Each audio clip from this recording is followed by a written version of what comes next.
ಗ್ರಾಮೀಣ ಭಾರತದ ಸಮಗ್ರ ಅಭಿವೃದ್ಧಿ ಹಾಗೂ ಭವಿಷ್ಯದ ರೂಪುರೇಷೆಗಳನ್ನು ಸಿದ್ಧಪಡಿಸುವ ಉದ್ದೇಶದಿಂದ ದೆಹಲಿಯಲ್ಲಿ ಇದೇ ತಿಂಗಳ 28 ಮತ್ತು 29ರಂದು 2 ದಿನಗಳ ರಾಷ್ಟ್ರೀಯ ಗ್ರಾಮೀಣ ಅಭಿವೃದ್ಧಿ ಸಮ್ಮೇಳನ 2026 ಕೇಂದ್ರ ಗ್ರಾಮೀಣಾಭಿವೃದ್ಧಿ ಸಚಿವ ಶಿವರಾಜ್ ಸಿಂಗ್ ಚೌಹಾಣ್ ಅವರ ಅಧ್ಯಕ್ಷತೆಯಲ್ಲಿ ನಡೆಯಲಿದೆ.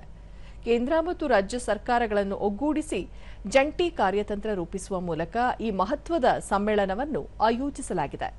ಎಲ್ಲ ರಾಜ್ಯಗಳು ಮತ್ತು ಕೇಂದ್ರಾಡಳಿತ ಪ್ರದೇಶಗಳ ಗ್ರಾಮೀಣಾಭಿವೃದ್ಧಿ ಸಚಿವರು, ಹಿರಿಯ ಸರ್ಕಾರಿ ಅಧಿಕಾರಿಗಳು ಹಾಗೂ ವಿಷಯ ತಜ್ಞರು ಈ ಸಮ್ಮೇಳನದಲ್ಲಿ ಪಾಲ್ಗೊಳ್ಳಲಿದ್ದಾರೆ. ಕೇಂದ್ರ ಸರ್ಕಾರದ ಪ್ರಮುಖ ಯೋಜನೆಗಳ ಪ್ರಗತಿ ಪರಿಶೀಲನೆ ಹಾಗೂ ಗ್ರಾಮೀಣ ವಲಯದ ಸಮಗ್ರ ಅಭಿವೃದ್ಧಿಯ ಕುರಿತು ಇಲ್ಲಿ ಗಹನ ಚರ್ಚೆಗಳು ನಡೆಯಲಿವೆ.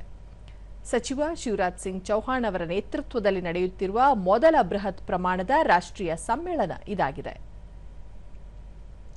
ವಿಬಿಜಿ-ರಾಮ್ಜಿ ಕಾಯ್ದೆಯ ಪರಿಣಾಮಕಾರಿ ಅನುಷ್ಠಾನ, ಗ್ರಾಮ ಪಂಚಾಯತ್ ಮಟ್ಟದಲ್ಲಿ ಯೋಜನಾ ಪ್ರಕ್ರಿಯೆಗಳನ್ನು ಬಲಪಡಿಸುವುದು ಹಾಗೂ ಲಭ್ಯವಿರುವ ಸಂಪನ್ಮೂಲಗಳ ಸಮರ್ಪಕ ಬಳಕೆಯನ್ನು ಖಚಿತಪಡಿಸಿಕೊಳ್ಳುವ ವಿಷಯಗಳ ಮೇಲೆ ಈ ಸಮ್ಮೇಳನವು ಪ್ರಮುಖವಾಗಿ ಬೆಳಕು ಚೆಲ್ಲಲಿದೆ.